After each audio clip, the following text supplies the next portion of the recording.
Hello दोस्तों, आज आपका फिर स्वागत है एक नई कहानी में।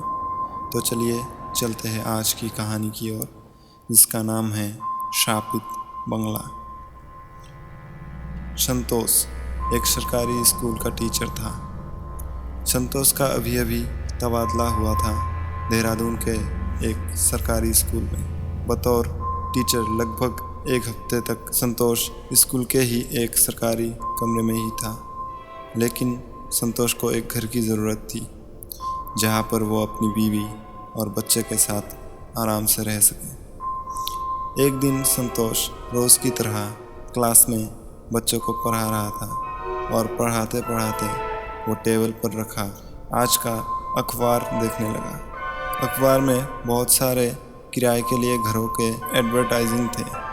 संतोष ने बहुत सारे ऐड देखे और उसको एक बंगला पसंद भी आ गया, जो देहरादून में उसके स्कूल से लगभग 8 किलोमीटर की दूरी पर राजपुर रोड पर था। संतोष ने मन बना लिया था कि हो ना हो अब इसी बंगले को लेना है, क्योंकि बाकी सभी घरों से इसका किराया भी बहुत कम था और ऐड में जिस हिसाब से बताया था उस हिसाब से घर भी बहुत बड़ा और आलीशान था। और उसके बाद स्कूल जैसे ख़त्म हुआ, संतोष अपने रूम पर जाकर खाना वगैरह खाकर सबसे पहले उसने उसी अखबार में जो ऐड था उसमें दिए फ़ोन नंबर पर फ़ोन लगाया। फ़ोन लगाते ही संतोष ने कहा कि सर, आपने बंगले का ऐड दिया था अखबार में, वो मुझे चाहिए किराए के लिए। दूसरी तरफ से आवाज़ आई, हाँ ठीक है, आप देख सकते हो एक बार, और फिर जब तक आपका मन करे तब तक आप इसमें रह सकते हैं। फिर संतोष ने आज शाम की ही उस बंगले को देखने के लिए कह दिया और शाम के लगभग 4 या 4:30 बजे के करीबन संतोष अपने रूम से निकला और वहाँ पर जाकर उसने उस मकान मालिक को फ़ोन करके बता दिया और मकान मालिक ने आकर संतोष को बंगला खोलकर हर जगह से दिखाया। और संतोष बंगले में हर तरफ घूम घूम कर देख रहा था और यही सोच रहा था कितना अच्छा बंगला इतने अच्छे रेट में मिल गया। सच में बंगला बहुत बड़ा और बहुत आलीशान था। फिर उसके बाद संतोष ने मकान मालिक से कहा, सर, यह बंगला कितने दिनों से खाली है? फिर मकान मालिक ने कहा, यह लगभग 1 साल से खाली पड़ा है। संतोष ने कहा, यह तो शहर में इतना बढ़िया घर है और रेट भी बहुत अच्छा है, फिर क्यों खाली है? फिर मकान मालिक ने थोड़ा मुस्कुराते हुए कहा, सबका अपना अपना मानना है, शुभ अशुभ, और इसके अलावा ज़्यादा कुछ बताया नहीं मकान मालिक ने। उसके बाद संतोष ने किराया वगैरह की सारी बात करी और 2 से 3 दिन के अंदर यह अपनी फैमिली के साथ शिफ्ट होने को कहा। उसके बाद संतोष ने रूम पर पहुंचते ही उसने अपने वाइफ को फ़ोन में सारी बात बता दी कि एक बंगला देख लिया है, अब यहीं पर आ जाओ। संतोष की वाइफ भी बहुत खुश थी और अगले दिन ही वो भी नैनीताल से देहरादून आ गई। संतोष की वाइफ और उसकी एक छोटी बच्ची दोनों बहुत खुश थे। संतोष भी उस दिन स्कूल में पढ़ाने के लिए नहीं गया था। संतोष ने अपनी वाइफ को बताया कि उसने जो बंगला देखा है वो बहुत बड़ा और बहुत आलीशान है, वहाँ हमें और कुछ भी ले जाने की ज़रूरत नहीं, घर की काम की सारी चीज़ें हैं वहाँ पर, इसलिए बस हमें सीधा वहाँ जाना ही है। फिर उसकी वाइफ ने कहा, चलो फिर अब कब चलोगे? संतोष ने हंसते हुए कहा, हाँ हाँ, अभी मैं टैक्सी बुक कर रहा हूँ, फिर हम तीनों उस बंगले में चले जाएंगे। उसके बाद संतोष ने टैक्सी बुक करी और थोड़ी देर में टैक्सी वाला टैक्सी लेकर आ गया। संतोष ने टैक्सी वाले को एड्रेस बताया और वो और उसकी वाइफ और उसकी बच्ची तीनों टैक्सी में अपना सामान वगैरह लेकर बैठ गए। संतोष टैक्सी वाले के साथ आगे ही बैठा हुआ था। संतोष ने कहा कि आप यही के रहने वाले हो? फिर टैक्सी वाले ने कहा, मेरा नाम गुड्डू है और सर, मैं रहने वाला तो यूपी का हूँ, पर कई सालों से यहाँ पर रहता हूँ और टैक्सी चलाता हूँ। टैक्सी वालों ने बातों ही बातों में पूछा कि आप उधर कहाँ जा रहे हो? फिर संतोष ने कहा, राजपुर रोड जंगल के पास एक बंगला है जिसे मैंने किराए पर लिया है। अब हम वहीं पर रहेंगे। टैक्सी वाला शायद तुरंत समझ गया। फिर उसने कहा, मनोज प्रसाद जी का बंगला है जो राजपुर रोड साल जंगल के पास है। फिर संतोष ने कहा, हाँ, आप जानते हो क्या? उसके बाद टैक्सी वाले ने बड़ी हैरानी भरी नज़रों से संतोष को देखा और कहा, सर, आपको किसने आइडिया दिया कि आप उस बंगले को किराए पर लो? उस टैक्सी वाले की बात सुनकर संतोष ने कहा, क्यों, किसी ने नहीं, मैंने अखबार में उसका ऐड देखा था। टैक्सी ड्राइवर मानो उस बंगले के बारे में बहुत कुछ जानता था। उसने गाड़ी धीरे करी और कहा, सर, आप कहीं और देख लो, वो बंगला सही नहीं है, क्योंकि वहाँ तभी तो कोई नहीं रहता। 1 साल से ज़्यादा हो गया। वो बंगला इसलिए खाली है, कहते हैं कि वहाँ रहने वाले इंसान ज़्यादा दिन तक नहीं टिक पाता। संतोष ने टैक्सी ड्राइवर गुड्डू की सारी बात सुनी और कहा, कैसी बेतुकी बातें कर रहे हो, मैं ऐसी चीज़ों को नहीं मानता। इतना अच्छा बंगला इतने अच्छे रेट में कैसे छोड़ दूँ?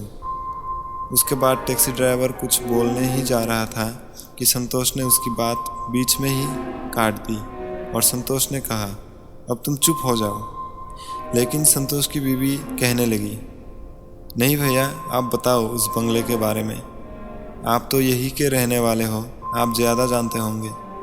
उसकी वाइफ के बार बार कहने पर गुड्डू ने फिर बताना शुरू करा। गुड्डू ने कहा, मैडम, मैं आप सबके लिए भलाई के लिए ही कह रहा हूँ कि आप उस बंगले में मत जाओ। मानता हूँ उसका किराया और सभी घरों से बहुत ज़्यादा कम है, लेकिन उस किराए का ही क्या जो आपकी ज़िंदगी ही ले ले। फिर गुड्डू ने अपनी बात जारी रखते हुए कहा, मैडम, आपसे पहले यहाँ बहुत लोग रहने को आए। जैसे आप कम किराए की लालच में उस बड़े बंगले में जा रहे हो, और लोग भी उस बंगले में बहुत शौक से जाते हैं, लेकिन ज़्यादा से ज़्यादा 10 या 15 दिन के अंदर ही जो भी वहाँ जाता है उसकी मौत ज़रूर हो जाती है। गुड्डू की सारी बात सुनकर संतोष की वाइफ ने थोड़ा घबराते और डरते हुए कहा, पर ऐसा क्या है उस बंगले में, क्या होता है ऐसा? फिर गुड्डू ने कहा, मैडम, ये तो पता नहीं उसमें ऐसा क्या है, लेकिन शायद कोई श्राप मिला हुआ है उस बंगले को, क्योंकि अब तक न जाने कितने लोगों की जान चली गई है। वहाँ पर किसी की भी मौत होती है तो पुलिस जांच के बाद कुछ दिन, साल या 6 महीने उस बंगले का मालिक उस बंगले को बंद रखता है, फिर दोबारा कुछ दिनों बाद उसको किराए पर दे देता है। लेकिन ये तो सच है कि कोई भी वहाँ जाता है तो ज़्यादा दिन तक टिकता नहीं। बहुत किस्मत वाला होता है जो वहाँ से ज़िंदा वापस चला आता है, वरना जो वहाँ शिफ्ट होता है उसका मरना तो तय है। ये सब बातें सुनकर संतोष की वाइफ बहुत डर गई और उसने कहा, संतोष, हम कहीं और घर देख लेते हैं, आज वापस उसी तुम्हारे रूम पर चलते हैं। लेकिन संतोष को शायद इन चीज़ों पर बिल्कुल भी विश्वास नहीं था। पढ़ा लिखा स्कूल टीचर आज के ख्यालों का था, इसलिए संतोष ने कहा, तुम्हें क्या हो गया है प्रीति, तुम भी कैसी बातों पर विश्वास कर लेती हो? और फिर उसने गुड्डू की तरफ मुस्कुराते हुए देखते हुए कहा, और क्या बात है ड्राइवर साहब, तुम कहानियाँ बड़ी अच्छी बना लेते हो। संतोष ने अपनी वाइफ को कहा, ऐसा कुछ भी नहीं है, मैं वहाँ पर 2 दिन से लगातार जा रहा हूँ। कल जाकर हमने साफ़ सफाई भी करवाई थी, बहुत अच्छा बंगला है, इसलिए इन सब फालतू की बातों पर कोई ध्यान मत दो। और तुम ड्राइवर भाई, बस तुम गाड़ी चलाओ और हमें उस बंगले पर जाकर उतार दो। फिर ड्राइवर ने कहा, जैसी आपकी इच्छा। और थोड़ी देर में वो सब लोग उस बंगले के पास पहुंच गए। बंगला साल जंगल के थोड़ा अंदर की तरफ था। वहां पहुंचते ही गुड्डू ने टैक्सी रोकी और उन लोगों का सामान वगैरह उतार कर रखवा कर वो चला गया। उसके बाद संतोष अपनी वाइफ, अपनी बच्ची नेहा के साथ उस बंगले के अंदर चला गया और संतोष अपनी वाइफ को दिखा रहा था और कह रहा था, देखो कितना अच्छा और कितना बड़ा बंगला है, ये नज़ारा भी कितना अच्छा लग रहा है। पर संतोष की वाइफ थोड़ा परेशान थी, लेकिन उसे भी बंगला बहुत पसंद आ रहा था और बंगले के चारों तरफ हरा भरा नज़ारा लग रहा था। वो प्रीति को सच में बहुत अच्छा लग रहा था। फिर प्रीति ने संतोष से कहा, बंगला तो सच में बहुत अच्छा है, बहुत प्यारा है, लेकिन सामने जंगल देखने में भी बड़ा खतरनाक लग रहा था। इसलिए उसने संतोष से कहा, एक तो ये जंगल बहुत बड़ा और भयानक सा है, और दूसरा वो जो ड्राइवर बता रहा था मुझे सच में बहुत अजीब सा लग रहा है यहाँ। यार तुम समझती क्यों नहीं हो? लोग तो पता नहीं क्या क्या कहते हैं, लोगों का तो काम है कहना, लेकिन सच बताऊँ तो इस शहर में इससे अच्छा और इतना बढ़िया बंगला कहीं मिलेगा इतने कम रेट पर। संतोष को तो बस ये बंगला भा गया था, इसलिए उसके बाद वो लोग घर में सामान वगैरह इधर उधर सेट करने लगते हैं, और पूरा घर सेट करने के बाद शाम के लगभग 5 या 5:30 बजे की करीबन संतोष बाहर चला गया सब्जी वगैरह लेने। घर में प्रीति और नेहा अकेले थे। संतोष के जाते ही प्रीति को मानो बहुत डर लग रहा था, और सोफे पर बैठे हुए बस जो बात टैक्सी ड्राइवर गुड्डू ने बताई थी वही बार बार सोच रही थी। तभी उसकी नज़र आसपास पड़ी तो उसे नेहा कहीं पर नहीं दिख रही थी। प्रीति घर में हर तरफ नेहा को आवाज़ मारकर ढूंढ रही थी, लेकिन नेहा कहीं नहीं दिखाई दे रही थी।